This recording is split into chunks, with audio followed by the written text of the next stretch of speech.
ગુજરાત રાજ્ય સરકારે જાહેર પરિવહન સુવિધાને મજબૂત કરવાના ભાગરૂપે ભરૂચથી પાટણ સુધી નવી એસટી બસ સેવા શરૂ કરી છે। આ સેવાથી મુસાફરોને સીધી મુસાફરી સુવિધા મળશે। ભરૂચના ધારાસભ્ય રમેશ મિસ્ત્રીના હસ્તે આ બસ સેવાનો પ્રારંભ કરવામાં આવ્યો હતો। પ્રસંગે ડેપો મેનેજર વિશાલ છત્રીવાલા, બક્ષીપંચ મોરચાના જિલ્લા પ્રમુખ પરેશ લાલ અને ભરૂચ પાલિકાના પૂર્વ સભ્ય હેમેન્દ્ર પ્રજાપતિ સહિતના અધિકારીઓ અને કર્મચારીઓ ઉપસ્થિત રહ્યા હતા।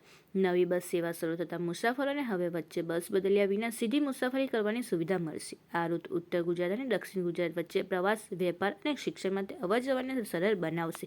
મુસાફરોને પાટણથી વિશ્વ વિખ્યાત રાણીની વાવ તેમજ સિદ્ધપુર જેવા ઐતિહાસિક અને ધાર્મિક સ્થળોએ પહોંચવામાં પણ સરળતા રહેશે, જેનાથી પર્યટનને પ્રોત્સાહન મળશે। આ અંગે ભરૂચ ધારાસભ્ય રમેશ મિસ્ત્રીએ જણાવ્યું કે મુસાફરીને સલામતી નિગમની પ્રથમ પ્રાથમિકતા છે। તેમને આ બસ સેવાને માત્ર પરિવહન નહીં પરંતુ લોકસેવાનું પ્રતીક ગણાવી હતી અને ઉત્તર ગુજરાતના લોકો માટે સુવિધારૂપ સાબિત થશે તેમ ઉમેર્યું હતું।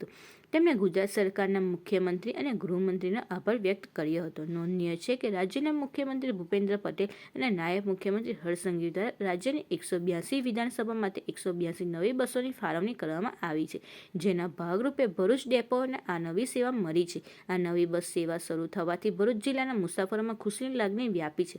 ધારાસભ્ય મુસાફરોને સરકારી મિલકતને પોતાની સમજી સ્વચ્છતા જાળવવા માટે અને સેવાનો વધુમાં વધુ લાભ લેવા માટે અનુરોધ કર્યો હતો।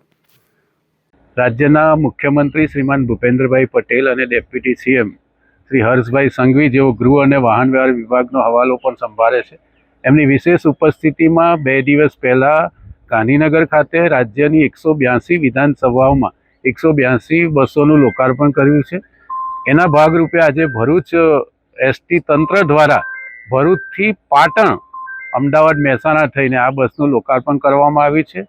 અત્યાર સુધી ઉત્તર ગુજરાતમાં જવા માટે સીધી કોઈ કનેક્ટિવિટી ભરૂચ જિલ્લામાંથી નહોતી। આ બસનું લોકાર્પણ થવાથી ભરૂચ જિલ્લાના નાગરિક ભાઈઓ બહેનોને સીધી ઉત્તર ગુજરાતની પણ સેવાઓ મળશે।